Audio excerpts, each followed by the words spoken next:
Now that I'm engraving the dates, and then some of the other pieces also have engraving on them, like the numbers on the figure wheels, I'm going to test out some different bits for engraving. Today I'm doing 3 of them. See which one looks the best, which one is fastest, if there's any difference at all. So the 3 bits I'm using, the first one is a pretty standard V bit.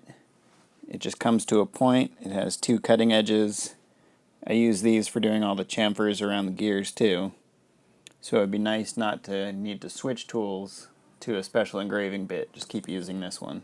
The next one is a very small ball end mill. It has a 20,000th ball at the end. So instead of making a V-shaped cut in the engraving, it should be a scoop instead. And that might look more like the traditional hand engraving. And the last one is a diamond drag bit. This one has a very tiny diamond at the end, and it's on a spring-loaded shaft.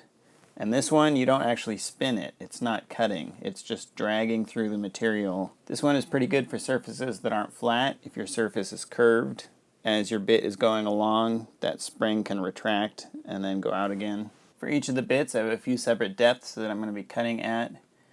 For the V bit, there's 3. The engraver, there's 3. And then the diamond drag, there's 4. And each of the depths should set how wide the engraving ends up being. So let's get to the mill.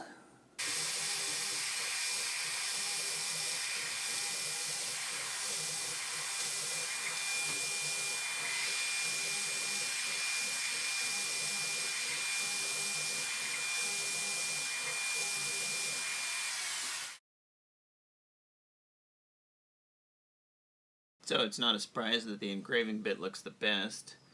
The diamond drag bit did not work very well until I accidentally left the spindle turning, and then it looks pretty good. So if I'm doing things like artwork or fonts where there's 2 lines that are right next to each other, that's the one I'll probably use. Next I'm going to try filling the engraving. This is Loctite 380, which is actually black. So I'm going to fill in the engraving and then face it flat again, so only the engraved parts should be filled. And I'll see if that looks any better.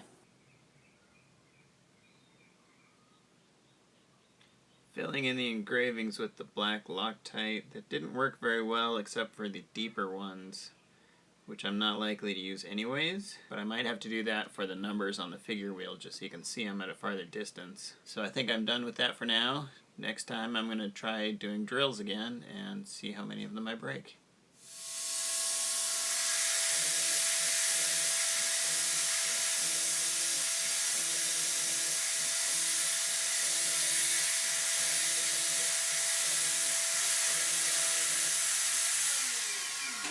While I was on vacation, I actually read a real book. Happens once a year, ENIAC in Action. It's about ENIAC, which was one of the first electronic computers. Ran from about 1945 to 1955.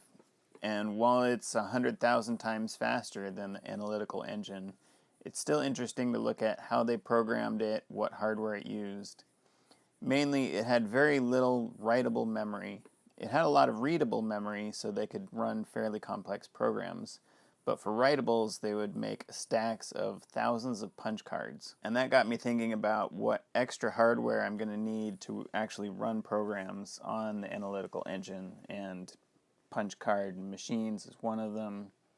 So I'll need to make something that punches cards, that reads them, maybe something that sorts the cards too. Because what they would do on the ENIAC would be run a program that generates a few thousand punch cards.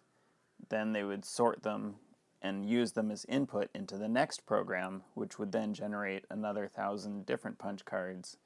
And they would run a few programs in a row like that, sort of simulating a much larger computer with what they had.